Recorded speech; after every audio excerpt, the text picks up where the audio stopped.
To the extent there's, any research on this, one thing we do kind of know is that oftentimes it takes a shock of someone, close. A shock to a parent's financial security, a shock to an older sibling's financial security, to get people to really pay attention and start planning for their own retirement.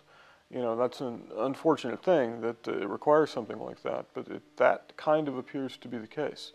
It's very, unfortunate, but, an alarming percentage of Americans, and I don't know exactly what percentage that is, but it's clear, given the household savings rate, that a very, very large percentage of Americans, are not taking, their own responsibility for their retirement seriously.